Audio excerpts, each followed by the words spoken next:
আহা! গভীর চুতারা চিহ্ন মোবন ও কাতারা চিহ্ন মোড়ের উগ্রতায় চিৎকার করে উঠল মুনা। চিৎকারে ঘর কেঁপে উঠল। চোখ বেয়ে দুফোঁটা জল গড়িয়ে পড়ল মুনার। অন্ধকার থাকায় কেউ দেখল না। ঘর ভর্তি মানুষ। স্বামীহা বেগম বলে উঠল, কি হয়েছে কি হয়েছে? মুনা, ব্যথা পেয়েছিস? কিছু হয়েছে? আচ্ছা, বিদ্যুৎ চলে গেল, জেনারেটর কি হয়েছে? তাড়াতাড়ি মোম নিয়ে আয় তো সুমি। কিছুই দেখা যাচ্ছে না। মুনা কি বলবে? মাত্র কি হলো এর সাথে কি করে বলবে? কিছুক্ষণ আগে ড্রয়িং রুমে বসে আড্ডা দিচ্ছিল মুনা সাইমন, দুই ভাই বোন, মা সামিহা বেগম, চাচি নওশিন আফরোজ, চাচাতো বোন রিমা আর সাদাফ, সবার চোখে ভদ্র ছেলে। হঠাৎ বিদ্যুৎ চলে গেলে নওশিন আফরোজ সাদাফের মা সাইমনের সাথে দেখতে যায় জেনারেটর চালু হলো না কেন। বাকি সবাই যার যার স্থানে বসেছিল, কেউ জায়গা থেকে ওঠেনি। হঠাৎ মুনা অনুভব করে কেউ তার পাশে বসেই কাঁধে গভীরভাবে চুতারা চিহ্ন মুখেতে লাগল। মুনা বরফের মতো জমে গেল। এমন কামনার স্পর্শ সহ্য হচ্ছে না মুনার। হঠাৎ জোরে কাতারা চিহ্ন মর বসিয়ে দিয়েছে সেই ব্যক্তি। মুনা গায়ের স্মেলে বুঝতে পারে আর কি ওনা সাদাফ ভায়া। মর দিয়েই সাথে সাথে সরে নিজের জায়গায় বসে থাকে সাদাফ। ভয় এলো যায়, কাউকে কিছু বলতে পারে না মুনা। ব্যথায় চিৎকার করে উঠলে ও পর মুহূর্তেই চুপ হয়ে যায় মুনা। কাকে বলবে, বাকি বলবে যে তার এত বড় সিনিয়র সাদাফ ভাইয়ের কাঁধে কাতারা চিহ্ন মোড় দিয়েছে, এই কথা ও কি কাউকে বলা যায়? আর মুনা চিৎকার করে বললেও কেউ বিশ্বাস করবে না, কারণ এই বাড়ির সবচাইতে ভদ্র এবং ব্রিলিয়ান্ট ছেলে হচ্ছে সাদাফ। নীলা রহমান স্বভাব চুপচাপ, মায়ের ভক্ত ছেলে, কারো মুখের উপর কোন কথা বলে না, মাথা নিচু করে হাঁটে, মাথা নিচু করে সবার কথার উত্তর দেয়।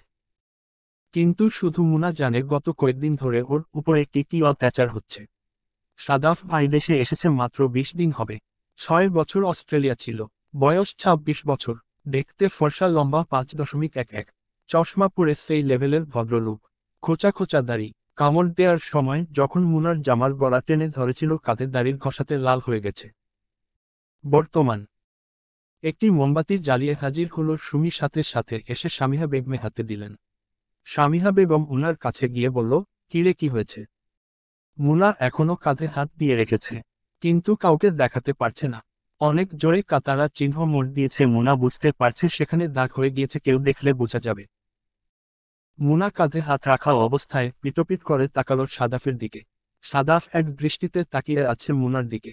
চশমার ভিতর থেকেও সাদাফের দৃষ্টি যেন এসপার ওসপার করে মুনার অন্তরে গিয়ে লাগছে। মুখে কোন কথা নেই সাদাফের।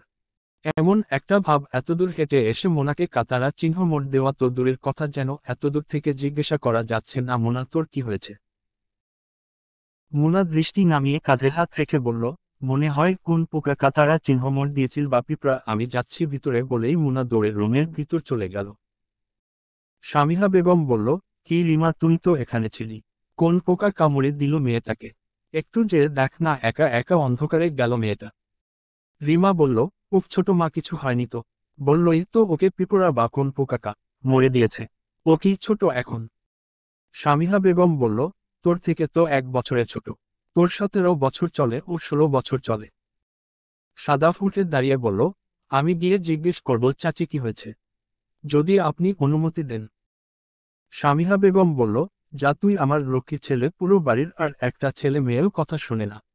গিয়ে দেখ, না হলে আবার অন্ধকারে তোর বোন ভয় পাবে।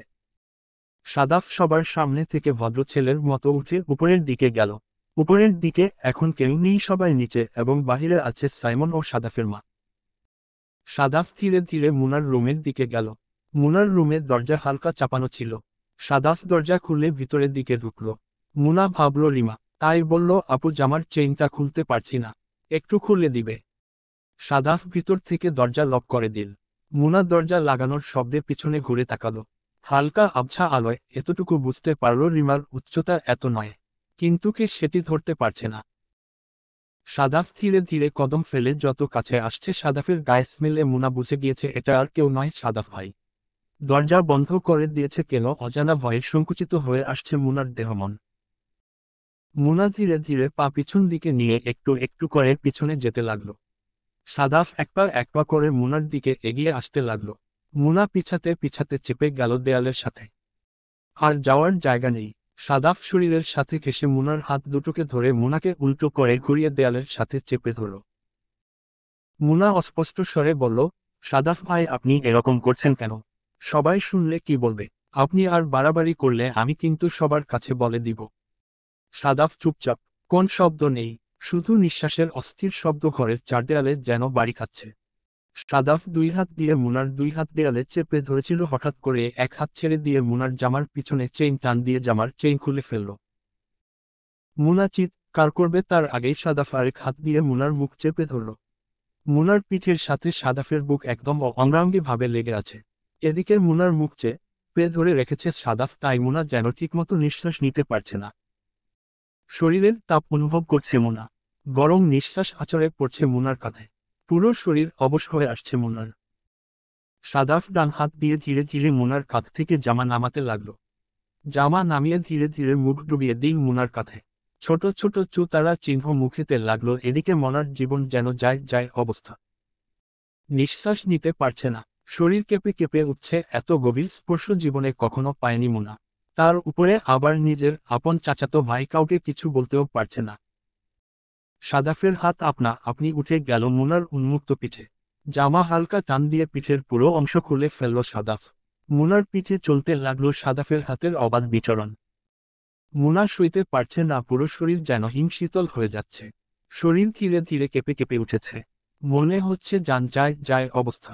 দাঁড়িয়েও থাকতে পারছে না মুনা। সাদাফ এবার মুনাকে এক ঝটকায় ঘুরিয়ে দিল। মুনার দৃষ্টি সাদাফের দৃষ্টির দিকে। এক দৃষ্টিতে তাকিয়ে আছে সাদাফ। চেহারায় যেন কোনো হেলদুল নেই, যেন কিছু অনুভব করছে না। শুধু ঘন ঘন গরম নিঃশ্বাস ফেলছে সাদাফ। মুনা কিছু বলবে তার আগেই সাদাফ মুনার ঠোঁট আঁকড়ে ধরল। পাগলের মতো চুতারা চিহ্ন সে কামড়ে কামড়ে মুখেতে লাগলো মুনাকে। মুনা নিঃশ্বাস নিতে পারছে না, না পারছে সাদাফের হাত থেকে নিজেকে ছাড়াতে। একটার পর একটা মুখে যাচ্ছে সাদাফ। 2-1 সেকেন্ডের জন্য ছাড়ছে, আবার আঁকড়ে ধরছে মুনার ঠোঁট। মুনা যেন পাগল হয়ে যাচ্ছে, প্রায় আর দাঁড়িয়ে থাকতে পারছে না। মুনা শরীরের সম্পূর্ণ ভার ছেড়ে দিল সাদাফের উপর। সাদাফ ধীরে ধীরে মুনার কাঁধের থেকে জামা নামাবে এমন সময় মুনা বুকে হাত দিয়ে আটকে ফেলল। সাদাফ মুনার ঠোঁট ছেড়ে মুনার দিকে তাকালো। তারপরে ধীরে ধীরে ফিসফিস করে বলল, খুলতে দে আমাকে, দেখব আমি, না দেখলে পাগল হয়ে যাব। দেখতে দে আমার মাতাল উন্মাদ প্রেমের স্পর্শ তোকে কতখানি কলঙ্কিত করতে পেরেছে। তোর সারা শরীরে আমার স্পর্শের দাগ থাকবে, তুই আজীবন আমার থাকবি। কেউ তোকে দেখলে আমার আদরের দাগ দেখবে তোর সারা গায়ে, তাই আমার জিনিস আমাকে দেখতে দে। উন্মাদের মতো মুনার কানে গালে গলায় মুখেতে খেতে কথাগুলো বলল সাদাফ।